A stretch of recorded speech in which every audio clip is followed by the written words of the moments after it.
una casa hasta que se vuelva a utilizar. No, pero no, hombre, sí. Tecnología parecenos que é unha oportunidade excelente para construir os números da ordenación.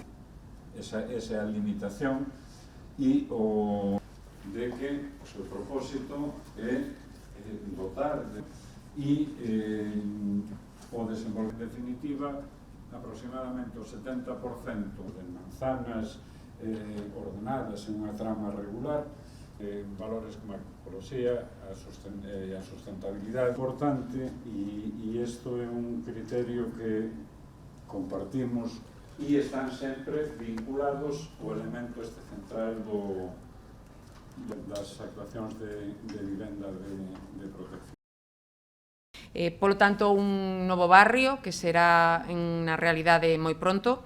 A nosa estimación é que hoxe publicase no Diario Oficial de Galicia, teñen un prazo de 15 días para presentar alegacións.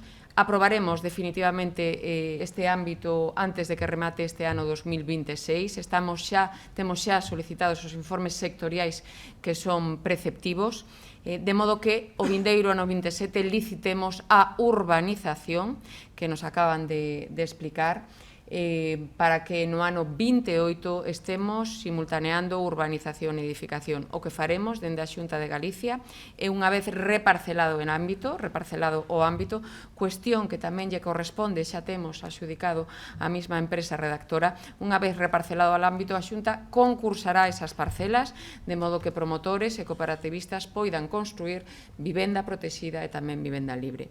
Estamos a falar de 2.010 vivendas aproximadas, estimadas, das cales 1.650 serán protegidas, 370 serán vivendas libres. Estamos a falar tamén desas vivendas unifamiliares para esos realoxados que así o desexen.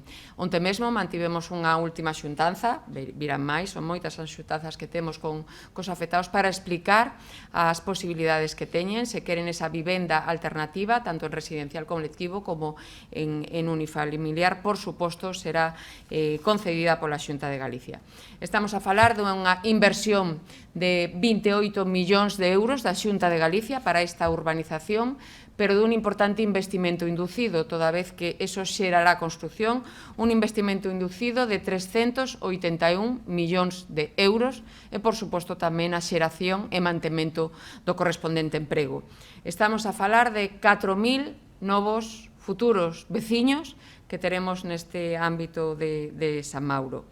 Pero remato xa dicindo que esta non é a única actuación que temos en Pontevedra. Como sabedes, temos Valdecorvos, en breve licitaremos as de Veses, en breve licitaremos as Tafisas, a edificación en Tafisa. Temos comprometidos en esta construción de vivenda de promoción pública 60 millóns de euros, máis de 60 millóns de euros da Xunta de Galicia, dos cales, e quero dicir este dato, 3,6 millóns de euros desos 60, 3,6 millóns de euros son de fondos europeos. Temos 0 fondos do Estado na construción destas vivendas de promoción pública. Esperemos que coa aprobación do Plan Estatal de Vivenda, que chega tarde, toda vez que estamos rematando o mes de marzo, poidamos colaborar e cooperar tamén con financiamento estatal para seguir a construir vivenda. Esperemos tamén que en breve podamos licitar esas 63 vivendas de promoción pública que sabedes que construiremos no Parque de Maquinaria, toda vez que xa remitimos esa solicitude de segregación ao Ministerio.